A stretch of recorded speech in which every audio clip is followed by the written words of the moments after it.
사람들이 보입니다. 최근에도 쇼트트랙 계주에서 아주 감격스러운, 다 보셨는지 모르겠습니다. 보셨나요? 네, 막판 스퍼트해서 딱 역전하는 그 순간 아주 짜릿한, 이 승부가 왜 더 극적이냐면 사실은 지난번 동계 올림픽 때 뺏겼거든요. 제일 먼저 들어왔는데 뭔가 중국 선수들과의 문제로 인해서 저희가 금메달을 뺏겼는데 올해 다시 찾아와서 굉장히 다들 감격하고 기뻐하는 모습들을 보았습니다. 올림픽이 진행되면서 동계올림픽 종목마다 저는 저런 종목이 세상에 있었나 싶은 종목들도 있는데 태어나서 처음 보는 종목들이 있습니다. 근데 사람들이 다들 기뻐하고 우리나라 선수가 열심히 뛰었다, 다들 너무너무 좋아하시니까 어떤 이런 이 기쁨의 이런 좋은 이런 감정들, 이런 느낌들이 모든 분들을 더 행복하게 만드는 것 같습니다. 근데 보통 이런 경기가 진행되면 메달을 따는 사람들은 엄청난 관심과 축하와 또 기쁨의 주역들이 되지만 사실은 출발한 선수단들 중에서 정말로 메달을 따는 사람들이 그렇게 많지는 않은 것 같습니다. 정말 드물게 몇몇 선수들이 메달을 따고 주목을 받고 스포츠 스타가 되는 거죠. 근데 이번 올림픽을 가만히 소식을 들으면서 제게 상당히 흥미로운 사람이 한 사람 생겼습니다. 이 사람이 누구냐면, 여러분들 이름을 들어보셨는지 모르겠지만 이규혁이라는 선수를 아실지 모르겠습니다.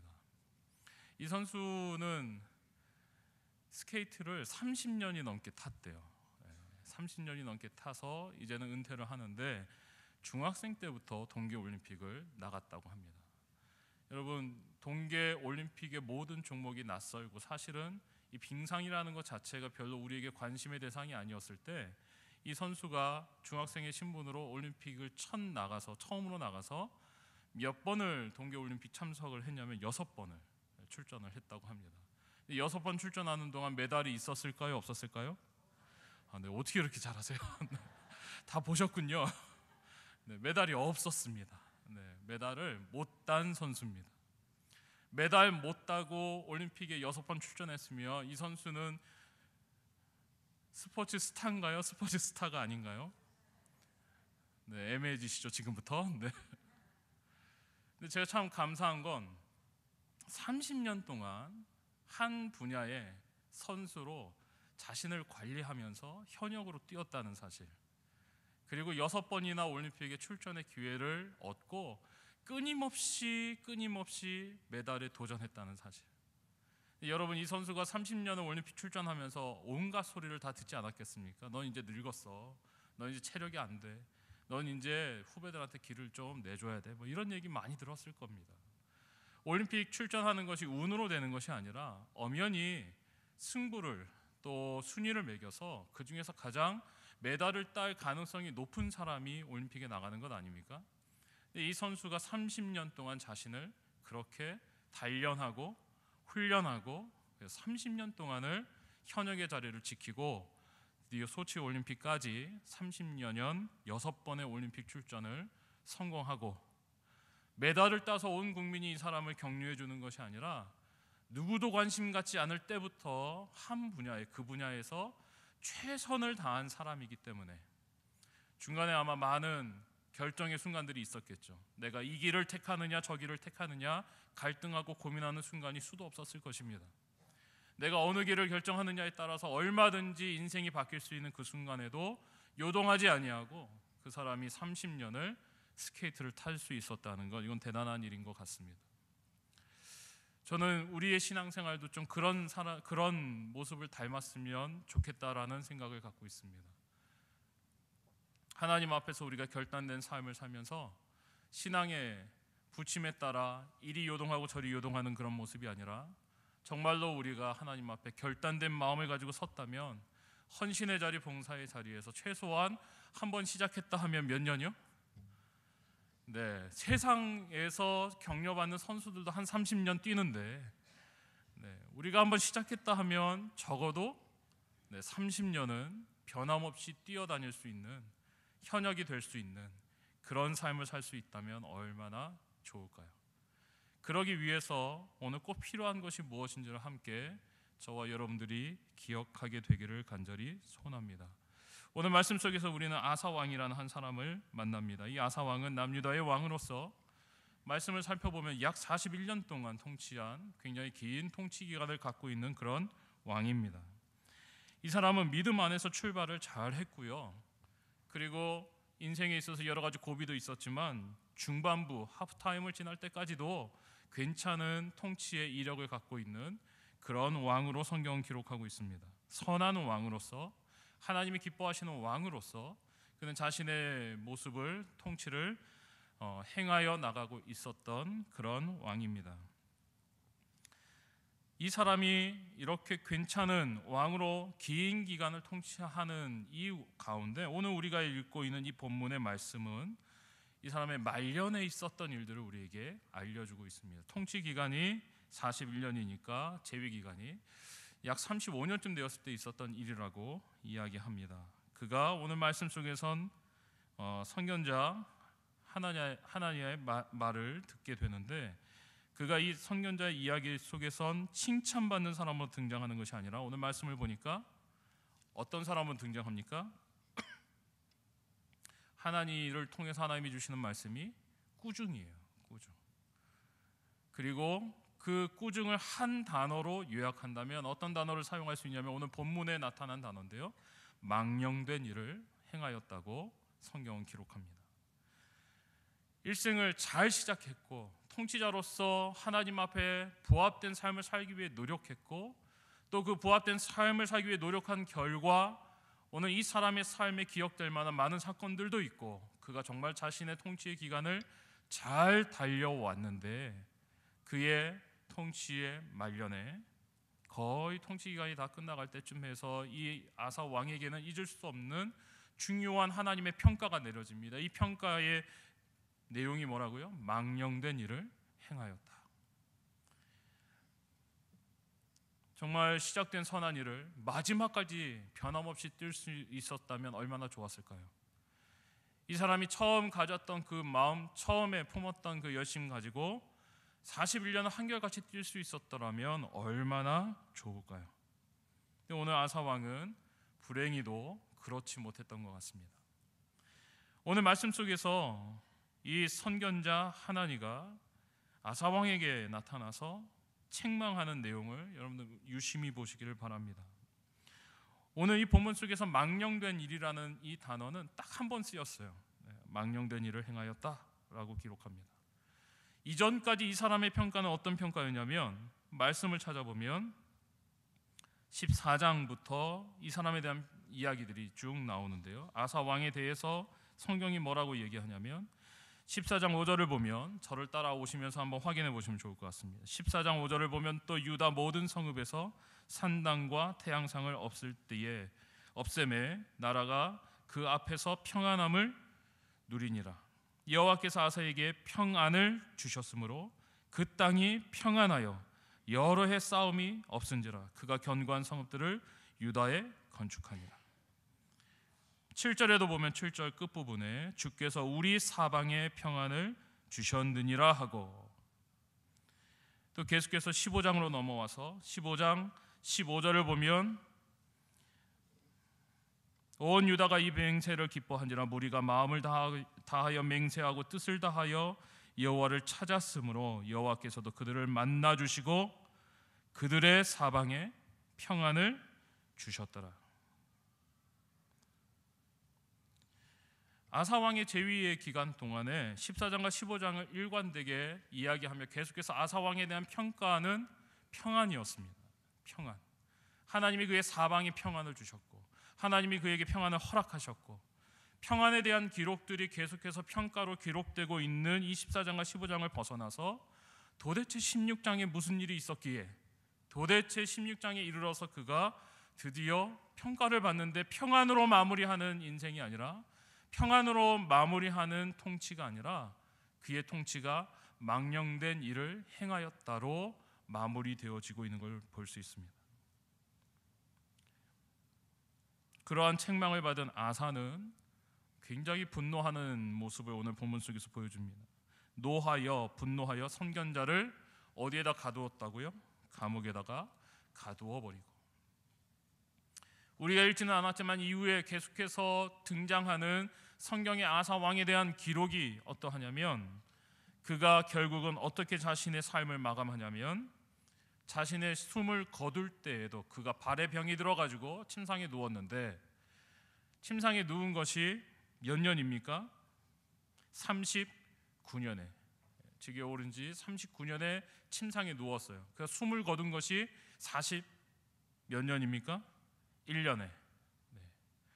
약 2년 동안의 투병하는 기간이 병상에 서 있었던 것 같습니다. 그 기간을 성경이 뭐라고 얘기하냐면, 그가 하나님을 구하지 않고 누구를 찾았다고요? 계속?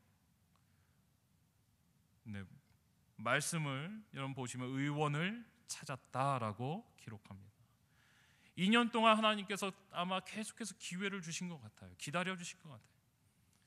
예전에 그 아사 왕의 그 마음을 되찾기를, 아사 왕이 그래도 마지막에는 한번 하나님을 부르며 하나님을 소원하며 하나님 앞에 간절히 나아가며 마지막 마무리를 할 수 있기를 하나님이 기다리시면서 2년을 아마 병상에서 투병하며 지냈던 것 같습니다. 그런데 그 2년 동안 아사 왕이 어떻게 했다고요? 하나님을 찾지 아니하고 하나님을 구하지 아니하고 누구만 찾았습니까? 의원만 찾았다고 성경은 기록합니다. 사랑하는 여러분, 정말 멋있게 시작한 이 통치, 정말 하나님 앞에 온전한 삶을 살기 위해서 온전한 하나님의 사람으로서의 사역들을 시작한 이 사람이 마지막에 가서 이렇게 하나님을 외면하고 하나님을 찾지 아니하고 인간의 방법과 인간의 노력만을 다 한 뒤에 이렇게 하나님 앞에 자신의 마지막 삶의 순간을 맞이하는 것이 성경에 기록되어 있습니다.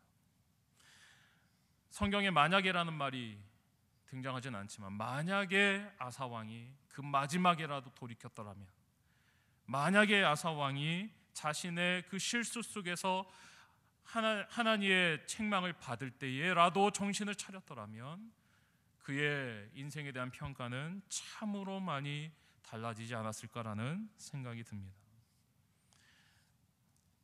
한 사람의 삶을 우리가 살펴보면서 이 사람의 삶에 정말 이런 대조적인 놀라운 모습의 차이를 만들어내는 이 장면 속에서 오늘 우리가 하나님 앞에서 정말 변함없이 일관되게 계속해서 달려갈 수 있는 힘이 어디에서 나오는가를 질문하게 됩니다. 과연 우리가 무엇을 하면, 과연 우리가 무엇을 붙잡으면, 과연 우리가 어떤 마음을 가지면, 어떤 노력을 하면 우리가 아사 왕처럼 마지막에 그렇게 자신의 모든 것들을 자신의 힘으로 해결하려고 사람을 찾다가 끝나는 인생으로 끝나지 아니하고 하나님께 의뢰했던 이 삶을 끝까지 유지할 수 있을까요? 참 많은 걸 잘했지만, 참 많은 걸 온전하게 하려고 애썼지만, 아사 왕이 도모하는 이 마지막 순간의 인간적인 방법들이 결코 하나님 앞에 온전하게 평가받지 못하는 것을 볼 수 있습니다. 하나님은 그들 아사 왕의 행사를 망령된 일이라고 평가하십니다. 직접적인 그 평가를 받게 된 사건이 있는데요, 이 사건이 바로 우리가 읽은 이 말씀의 앞부분에 기록되어 있습니다. 우리가 잘 알고 있다시피 아사 왕은 남유다의 왕입니다.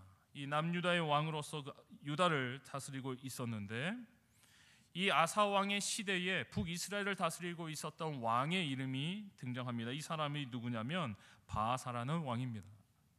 남유다가 부흥하고 남유다가 하나님 앞에 온전하게 서려고 애쓰면서 이 남유다의 잘 되는 모습을 바아사가 가만 보니까 그대로 두면 안 되겠거든요. 그래서 바아사가 오늘 말씀을 보면 16장을 보면 이 남유다의 수도인 예루살렘에서 아주 가까운 곳에, 그곳의 이름이 무엇이냐면 라마입니다. 사람들에 의하면 이 예루살렘과 라마는 한 20리 정도 되는 거리래요. 20리 정도 되는 거리면 걸어서도 그렇게 오래 걸리지 않아서 도달할 수 있는 그런 거리입니다. 20리 정도 떨어진 그곳에 라마에 성을 건축하기 시작한 것입니다. 바아사가 성을 건축하는 이유는 한 가지입니다. 그곳에 성을 건축함으로 말미암아 사람들이 계속해서 남유다로 넘어가는 것을 방지하기 위해서 북이스라엘 왕인 바하사가 성을 건축한 것입니다. 성을 건축하고 있는 이 바하사에 대한 소식을 들은 이 아사는 자신이 그때까지 정말 잘 되고 있었거든요. 어려운 고비도 넘겼고 사람들의 인기도 좋아지고 나라도 점점 부강해지고 사람들이 점점 북이스라엘에서 남유다로 계속해서 유민들이 넘어오는 그러한 시대의 흐름을 타고 있었던 이 왕이 가만 보니까 이 바하사가 라마에 건축하는 이 성을 그대로 두었다가는 자신이 결국은 그로 말미암아 자신의 나라와 자신의 통치가 쇠약해질 것을 아마도 염려하여서 그는 방법을 강구하게 됩니다. 그가 낸 방법이 무엇입니까? 아람 왕 벤하닷을 통해서 북쪽 전선에 전쟁을 일으켜 가지고 남쪽에 신경 쓰고 있는 이 이스라엘의 왕의 관심을 북쪽으로 돌리고 남쪽에 계속해서 성을 건축할 수 있는 여력을 없애버리고자 아사는 꾀를 내게 됩니다. 그래서 취한 방법이 무엇이냐면 사신을 보내는데 그냥 보낸 것이 아니라 이 벤하닷을 매수하기 위해서 성전에 있는 왕궁에 있는 은금을 싹 모아다가 이방 왕에게 갖다 주면서 북쪽을 공격하라고 사주하는 것을 오늘 말씀을 통해서 볼 수 있습니다. 어쩌면 한 나라를 다스리는 왕으로서 한 나라를 통치하고 그 나라를 부강하게 세워야 하는 왕으로서 어떻게 보면 합리적인 그런 정책이었을지도 모르겠어요. 자신이 위협받고 있고 압박받고 있는 이 압박을 풀기 위해서 다른 곳에 전선을 만드는 건 매우 병법으로서도 적합한 그러한 전술 아니겠습니까? 정책으로서 이 정책이 좋은 정책이냐 나쁜 정책이냐 이걸 말하기는 좀 어려운 것 같습니다. 근데 그 정책을 실행하는 방법이 물론 성전과 궁전에 있는 은금을 모아다가 갖다 바치면서 하는 좀 굴욕적인 모습을 띠기는 했지만 왕의 판단이 정말로 옳으냐 그르냐 이걸 이야기하기에는 좀 어려울 것 같아요. 그런 건 둘째치고 오늘 그 아사 왕의 이 결정 그로 말미암아 그는 바하사가 결국은 그 성을 건축하는 것을 포기하도록 만드는 원했던 결과는 얻었지만 사람들로부터 보여지는 모두에게 말했던 원했던 결과는 얻었지만 가장 중요한 그가 그동안 그것 때문에 자신의 나라를 부강하게 만들 수 있었던 하나님의 평가는 전혀 그르치게 되는 것을 볼 수 있습니다. 어쩌면 그냥 그 정책이 성공한 것으로 끝난 게 아니라 어쩌면 대대적인 성공이었을지도 모르겠어요. 당장의 눈으로 보기에는 그들이 북쪽 전선으로 올라간 사이에 라마를 들어가서 그곳에 그들이 건축하려고 쌓아놨던 모든 것으로 오히려 그 성을 자기 것 만들고 더 부강하게 만들 수 있었기 때문에 그의 정책은 성공하는 듯이 보였습니다.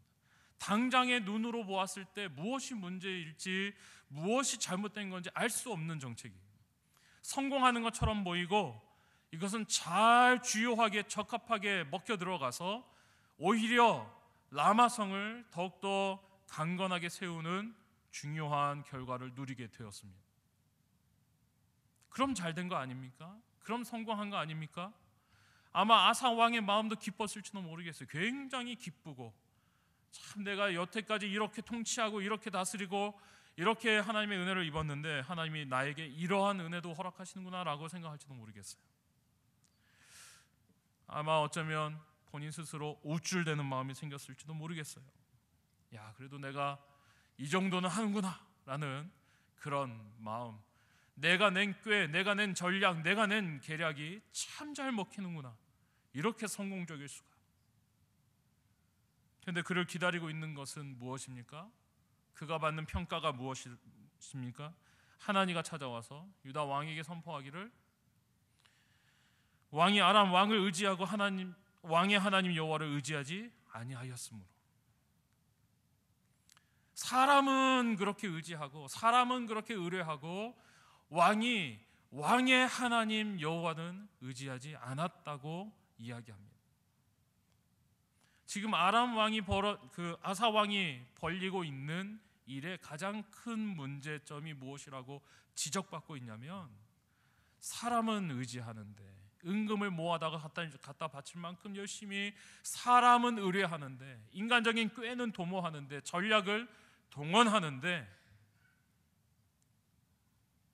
그 이전에 먼저 의뢰해야 할 하나님 앞에 그가 의뢰하지 아니하고 의지하지 아니하고 눈에 보이는 여러 가지 문제들 속에서 최선의 결정은 내렸지만 그 최선의 결정이 최선의 결정일 수가 없다고 지금 얘기 듣고 있는 것입니다. 그러면서 뭐라고 예를 드냐면, 예전에 구스 사람 세라가 쳐들어왔을 때 그가 경험했던 일을 떠올려 줍니다.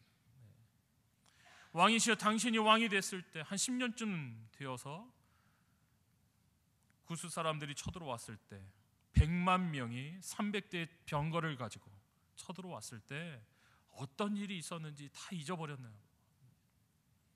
그 장면이 오늘 14장에 기록되어 있습니다. 그 전황이나 되어지는 모든 일들이 참으로 불리하였는데, 그 속에서 아사 왕이 어떤 기도를 하나님 앞에 드리냐면 오늘 14장 11절입니다. 14장 11절의 기도를 같이 한번 읽었으면 좋겠습니다. 역대하 14장 11절의 기도를 같이 한번 읽겠습니다. 아사가 그의 하나님 여호와께 부르짖어 이르되, 여호와여, 힘이 강한 자와 약한 자 사이에는 주밖에 도와줄 이가 없사오니 우리 하나님 여호와여, 우리를 도우소서. 우리가 주를 의지하오며 주의 이름을 의탁하옵고 이 많은 무리를 치러왔나이다. 여호와여, 주는 우리 하나님이시오니 원하건대 사람이 주를 이기지 못하게 하옵소서 하였더니, 싸워봐야 질 게 뻔한 전쟁 앞에서 이스라엘군은 58만 명이 있었고요, 쳐들어온 이방의 군대는 100만 명이 쳐들어왔습니다. 그리고 그 당시 오늘날로 말하면 전차와 같은 병거가 300대가 지축을 울리면서 달려오고 있었습니다. 누가 봐도 이 싸움은 싸워보나 마나 처참한 결과만을 남기고 끝날 것이라고 생각되는 그 싸움에 있어서 전열을 갖추고 골짜기에 서서 그 전황을 내려다보는 왕이 지금 그 장면을 보면서 아사 왕이 기도하고 있는 거예요. 아사가 그의 하나님 여호와께 기도하는데 그냥 기도하는 것이 아니라 지금 부르짖고 있는 거예요. 뭐라고 부르짖었습니까? 여호와여, 힘이 강한 자와 약한 자 사이에는. 여기서 힘이 강한 자는 누구죠? 힘이 강한 자는 쳐들어온 이방 군대예요. 100만 명, 300대 병거. 약한 자는 누굽니까? 우리예요. 서 있는, 지금 전열을 갖추고 서 있기는 하지만 싸움이 시작되는 순간에, 순식간에 생명이 다 끊어질 우리는, 이 상황 속에서 우리의 도움이 누구밖에 없다고 고백합니까? 네. 우리가 의지할 수 있는 것이 아무것도 없는데 우리를 도와줄 수 있는 분이 오직 하나님밖에 없습니다. 그러면서 오늘 기도가 하나님을 자신의 편으로 인식하고 하나님을 사람이 능히 이길 수 없다는 거 우리가 알고 있으니, 하나님 제발 우리를 도와달라고, 제발 우리와 함께 해달라고, 제발 사람이 하나님을 이기지 못한다는 것을 이 자리에서 보여달라고 기도하고 있습니다. 이것이 아사의 기도였어요.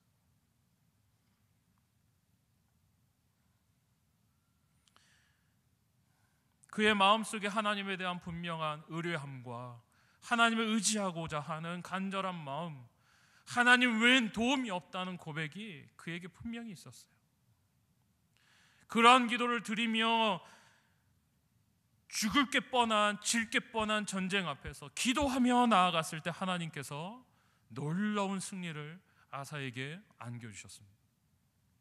그 이후에 아사의 통치의 기간 동안에 하나님께서 평안을 더하여 주셨다고 성경은 기록합니다. 아사의 통치의 전반부의 평안은 아무런 문제가 없는 평안이 아니었습니다. 아사의 통치의 전반부의 평안은 아사의 그 기도로 말미암는 아사와 그 나라가, 그 민족이 함께 경험한 하나님 외에는 우리 도움이 없음을 고백함으로 말미암는 그러한 평안이었어요.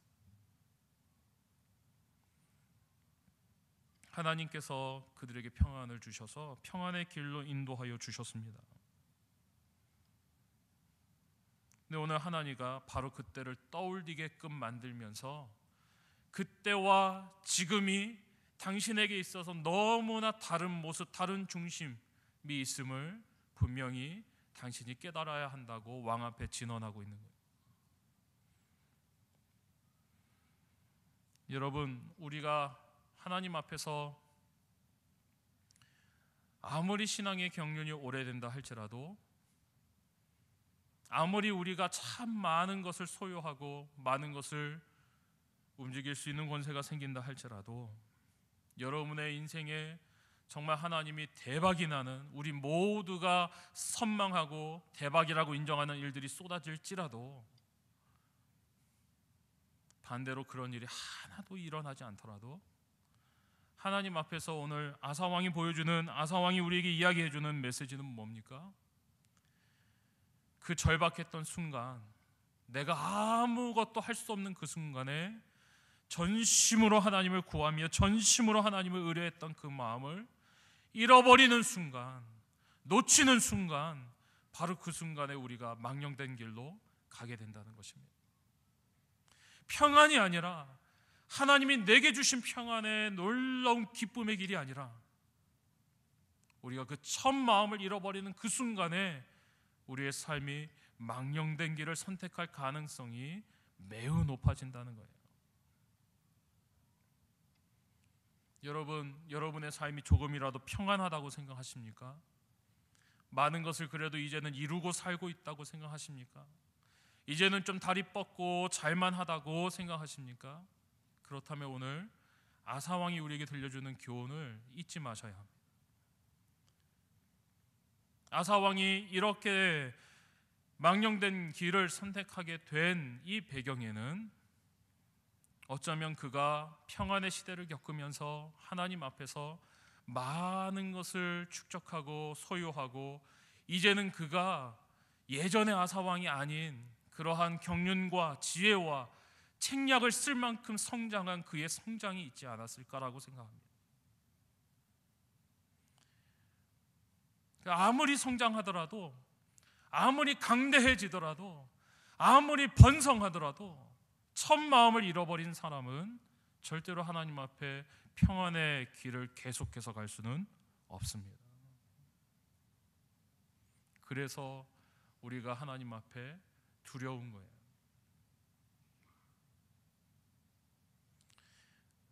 많은 분들이 성장하기 위해서 성장반도 신청하고 제자훈련도 받습니다. 성장반 제자훈련 받으시면서 제일 많이 물으시는 질문이, 성경을 모르는데 배워야 하기 때문에 왔다고 말씀하시는 분들이 많습니다. 여러분, 제가 여기서 단언컨대 분명히 말씀드릴 수 있는 건, 성장반 제자반은요, 여러분의 이 필요에 의한, 정말 말씀을 알고 싶은데 말씀을 충만하게 채워드리는, 말씀의 지식을 해박하게 넣어드리는 과정이 절대로 아닙니다.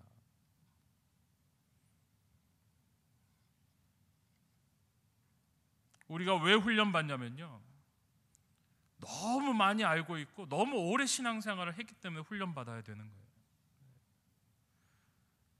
너무 잘 알아요. 목사님이 설교를 시작하시면 첫 시작부터 오늘은 어떤 설교가 펼쳐질지 다 예상하고 있어요. 그래서 그 예상을 조금 벗어난 이야기로 이렇게 가면, 오늘은 좀 이상하시네, 이렇게. 너무 잘 알아요. 너무. 설교를 이 앞에 나와서 하는 건 부담스럽고 싫지만 아마 설교 몇 편씩은 쓰셨을 거예요. 그동안 신앙생활을 한두 했습니까? 정말 권면하고 정말 들어야 할 이야기들이 들려지면 이제는 이것이 더 이상 내 마음속에 찔림이 없어요. 수도 없이 듣고 수도 없이 알고, 너무 잘 알고 있는 얘기라 알고 있기 때문에 지키고 있다고 생각해요. 난 잘 안다고, 나한텐 그런 얘기 안 해도 된다고 누구도 입 밖에 그런 얘기를 꺼내 놓지는 않지만 마음속에 이미 저만큼 달려 도망가 있어요. 그 말씀이 포함하고 있는 바운더리 안에서 나는 예외라고 생각하는 사람들이 얼마나 많은지 몰라요. 너무 잘 알고 있으니까. 훈련받는 이유는 지식을 더하기 위함이 아닙니다. 우리가 끊임없이 훈련하는 이유는 우리가 우리 안에 있는 예수 그리스도에 대한 분명한 고백과 그분에 대한 순종을 극대화하기 위한 것입니다. 다른 많은 것들이 있고 이 안에 조그맣게 예수님이 계셨다면 다른 군더더기처럼 많이 끼어진 때와 같이 얼룩진 모든 것들을 다 걷어내고 우리가 처음 고백했던 그 예수님에 대한 고백, 우리가 처음 만났던 그 예수님에 대한 만남의 놀라운 은혜, 그것을 다시 새롭게 하기 위해서 훈련하는 겁니다. 그래서 훈련은 사람을 굉장히 단순하게 하고 무식하게 만듭니다. 예수로 말미암아 단순해지고 무식해지는 것, 이것이 제자 훈련이라고 저는 생각합니다. 아사 왕에게 그것이 없었어요. 인생의 경륜도 쌓였고 지혜도 쌓였고 나라는 부강하고 다른 나라의 왕을 매수할 만큼 재물도 가지고는 있었지만 그가 이전에 가졌던 무릎 꿇었던 하나님 앞에 부르짖었던 바로 그 마음을 잃어버렸기 때문에 오늘 그는 책망받을 수밖에 없는 것입니다. 사랑하는 여러분, 우리 모두가 오늘 이 아사 왕의 이야기를 함께 만나면서 오늘 우리 가운데 한 가지 결단이 생겼으면 좋겠습니다. 내가 어떠한 자리에 어떻게 하나님 앞에 쓰임 받든지, 우리의 가정에 하나님께서 어떤 은혜를 부으셔서 어떻게 우리가 어떤 일을 만나든지 하나님 앞에 우리가 가졌던 이 첫 마음을, 하나님 앞에 철저히 무릎 꿇었던 사모했던 그 첫 마음을 절대로 잃어버리지 않겠습니다. 약속할 수 있는 우리 모두가 되기를 간절히 소원합니다. 1994년도에 제가 교육전도사를 처음 했습니다. 교육전도사를 1994년도에 천호동에 있는 동원교회에서 시작했습니다. 그때 제 사례는 30만 원 정도였습니다. 돌이켜 생각해 보면 그렇게 시작한 교육전도사 사역이었는데요, 94년도에 시작했으니까 20년 됐죠. 네. 하나님이 그 사역의 기간 동안에 베풀어 주신 은혜가 너무 많습니다. 굉장히 많습니다. 뭐 이루다 헤아릴 수 없을 만큼 많습니다. 정말 미약하게 보잘것없이 그냥 열심 하나 가지고 그냥 안 되면 될 때까지 하자 뭐 이런 마음 가지고 무식하게 시작했는데 이 사역의 길을 20년 걸어오고 난 뒤에 뒤를 돌아보니 참 요즘 감사한 것이 너무 많아요. 정말 많습니다. 그러면서 제 마음속에 한편에 드는 생각이 20년을 이렇게 뛰어왔으니까 참 많이 이루었고 가졌고 그래도 너무 감사하다 이런 마음속에서 한편에 이 아사왕의 교훈을 묵상하고 큐티하면서 나도 아사왕처럼 될 수도 있겠다라는 경각심이 들었어요.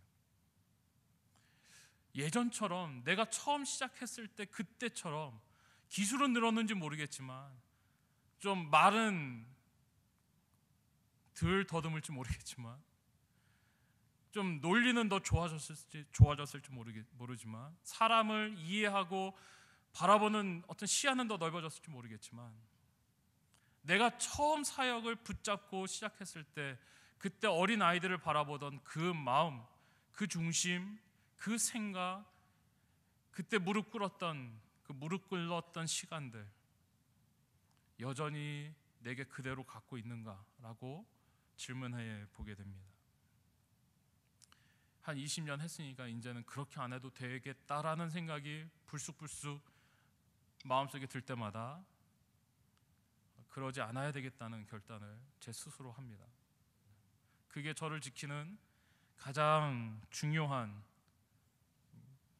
원칙이라고 말씀을 통해서 저는 적용합니다. 그렇게 되려고, 그걸 지켜보려고 애쓰면서 계속 살고 싶습니다. 저는 여러분도 그 자리에 초대하고 싶습니다. 오늘 아사왕을 함께 만나면서 우리 모두에게 하나님 은혜 주셔서 우리가 하나님 앞에 결단하고 은혜 받았던 그 첫 자리에서의 열정을 잃어버리지 아니하고 그 가난한 마음, 하나님 한 분만으로 충분했던 그 마음을 계속해서 유지하기 위해서 내가 가지고 있는 나의 그 뒤에 덧붙여진 많은 것들을 부인하고 하나님 앞에 더 가난해지기 위해서, 더 겸손해지기 위해서, 더 자신을 비우기 위해서 애쓰고 노력하는 모든 혜성의 식구들이 되어 주시기를 주의 이름으로 축원합니다. 우리 앞에 여전히 갈림길이 있습니다. 하나는 평안의 길이고 하나는 망령된 길입니다. 많이 가졌고 나는 충분히 알고 있고 나는 충분히 지혜롭고 나는 충분히 능력 있다고 생각하는 사람은 망령된 길을 걸어갈 가능성이 높습니다. 하지만 여전히 나는 무릎 꿇어야 하고 나는 여전히 하나님이 필요하고 나는 여전히 하나님 손에 붙들려야 하고 나는 여전히 하나님의 도움이 필요한 존재라고 고백하는 사람은 계속해서 평안의 길을 걸어갈 수 있을 것이라고 믿고 확신합니다. 그 길을 다 함께 걸어갈 수 있는 은혜가 우리 모두에게 있기를 간절히 소원합니다. 기도하겠습니다. 하나님 아버지 감사합니다.